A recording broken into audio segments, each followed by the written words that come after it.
laisserai pas tomber dans tout le malheur dans lequel il se trouve. Et tu vas avec moi. Amen. Si tu es avec nous, faites un peu ça.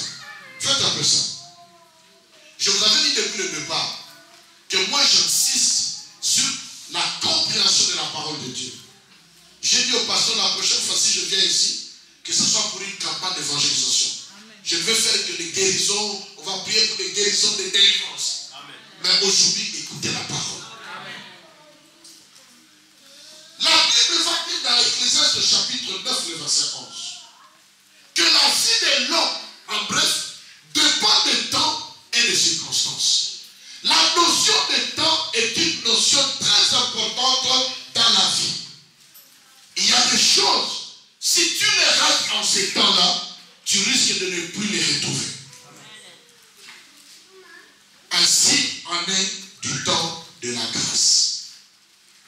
La grâce avait commencé quelque part et le temps de la grâce prendra fin quelque part. Maintenant dans ce texte, j'aimerais vous montrer brièvement, quand est-ce que le temps de la grâce a commencé et quand est-ce que le temps de la grâce prendra fin, pour que nous sachions comment saisir ce temps. Quelqu'un peut me dire Amen? Amen. Daniel veut dire jugement. Daniel aime le jugement de Dieu. Ou alors Dieu est le juge. Daniel s'est retrouvé avec ses amis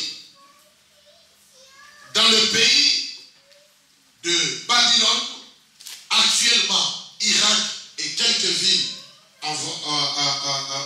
voisines. Ils se sont retrouvés là-bas en esclavage. Pourquoi? Parce qu'au temps du roi Sédécias, ils ont fait des choses qui n'étaient pas bien.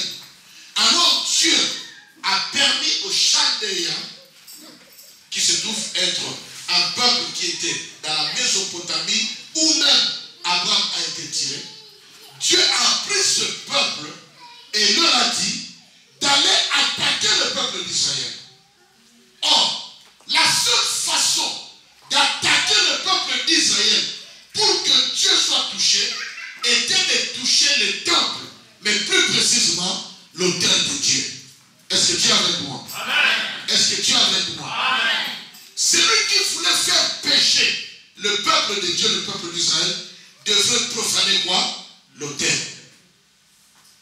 C'est pourquoi j'ai d'autres enseignements où je prêche sur l'autel.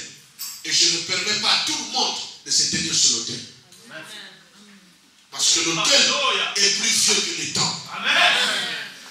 Le temple est venu après. Amen. Avant que le temple n'existe, il y avait d'abord l'autel.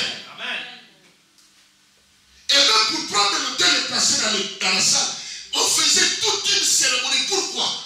Parce que ton offrande peut être impure. Mais si tu l'amènes sur l'autel, l'autel purifie ton offrande. Sans prière de qui que ce soit. Il y a beaucoup de choses que nous devons revoir dans nos églises. Amen. Nous perdons beaucoup de temps avec des divisions, des discussions, des accusations inutiles. Alléluia. Il y a bien d'autres choses que nous devons remettre en place. Amen. Pour que Dieu soit glorifié. Amen. Nous parlons de la gloire de Dieu, nous parlons de la puissance de Dieu, mais nous ne vivons pas réellement. Pourquoi? Non pas parce que nous avons péché, mais parce que les choses de Dieu ne sont pas leur place. Quelqu'un peut dire Amen. Merci. Alors, je te le donne. Alors, le peuple chaldéen est allé, ils ont envahi le temple. Ils ont profané l'autel. Ils ont pris les ustensiles, les autels, parce qu'il y avait 3 autels. L'autel des holocaustes, où on donnait des offrandes. Il y avait l'autel des parfums pour l'adoration, la louange. Et il y avait l'arche de l'alliance. Ils ont profané le temple. Parce que Dieu l'avait permis. Laissez-moi vous dire en passant. Dieu peut permettre à quelqu'un de venir salir ton nom. Amen. De venir casser ton ministère. Parce que tu as fait quelque chose de mal. Mais ce qui est très intéressant, c'est que quand Dieu aura fini de traiter avec toi, il va revenir et il va frapper la personne qui l'avait dit. C'est la vérité. Est-ce que quand tu viens pour Dieu peut se servir d'un païen. Dieu peut se servir de n'importe qui. Parce que tu t'es mal conduit devant lui, cet homme va il va te faire souffrir, il va te compliquer, ainsi de suite. Mais quand Dieu aura fini de traiter avec son serviteur ou son peuple, maintenant il se retourne. Il dit, est-ce que tu avais oublié que tu n'as pas le droit de toucher?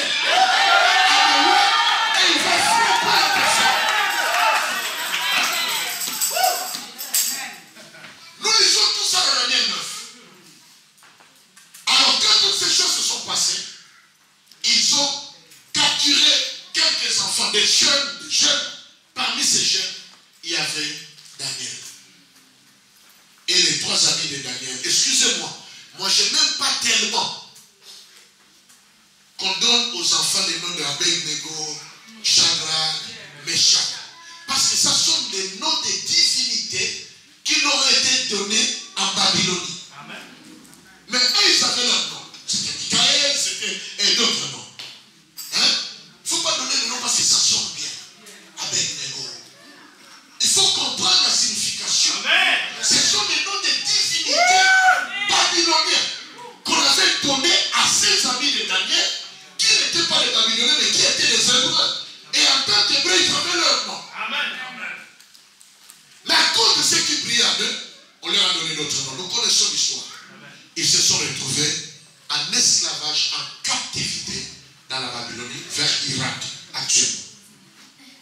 Alors un jour, Daniel a dit, nous ne pouvons pas continuer à rester dans cette situation. Il faut que je comprenne. Est-ce que tu es encore avec moi? Amen. Tu es encore avec moi? Amen. C'est-à-dire, je suis en train de te véhiculer le solo, il y a Bible, mon Bible en train de Amen. Je suis en train de te frapper l'histoire. Donc je vous raconte l'histoire en très peu de temps, pour que vous compreniez. Il dit, nous ne pouvons pas rester dans cette situation. Il faudrait que je comprenne pourquoi. Si l'homme change à partir du jour où il prend conscience de sa situation et il décide de s'arrêter et il se pose des questions sur lui-même et sur son fils. C'est curieux de voir des gens qui ne réfléchissent jamais sur leur vie. Mais il faudrait qu'un jour tu t'arrêtes et que tu te dises pourquoi c'est. Quand l'homme prend conscience de son état, c'est alors qu'il commence à chercher des solutions. Daniel a pris, il s'est dit, ça ne peut pas marcher comme ça. Ça ne peut pas continuer comme ça. Pourquoi je me retrouve en esclavage? Pourquoi nous sommes dans la captivité? Pourquoi le temple a été détruit? Pourquoi l'autel a été profané? Pourquoi? Il a dit, je vais prier. Il a ouvert un livre et il a vu ce qu'il était écrit. Et quand il a vu, à cause de ce qu'il avait vu, il a dit, je vais me mettre à prier. Et il a commencé à prier. Il a commencé à prier. Daniel 9, verset 1. La Bible dit qu'il commença à confesser ses propres péchés et les péchés de ses pères. Quand il a prié, il a fait cette prière. Et c'est là que les choses ont commencé.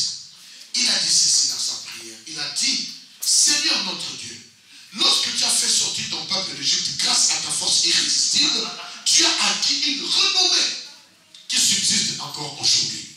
Mais nous, c'est-à-dire nous les Juifs, nous avons désobéi et nous sommes coupables. C'est pourquoi, Seigneur, renouvelle tes bienfaits envers Israël.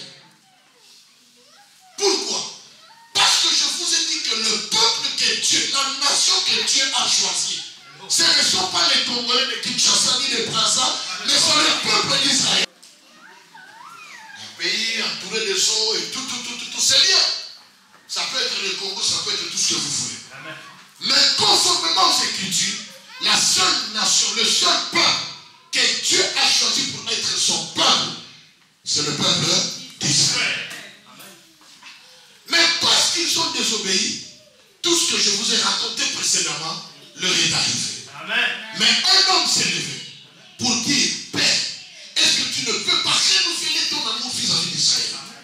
De même que toi, tu peux être une seule personne, mais quand tu prends conscience, tu peux aller devant le Seigneur Seigneur et implorer la grâce du Seigneur pour qu'il puisse changer la situation de toute ta nation.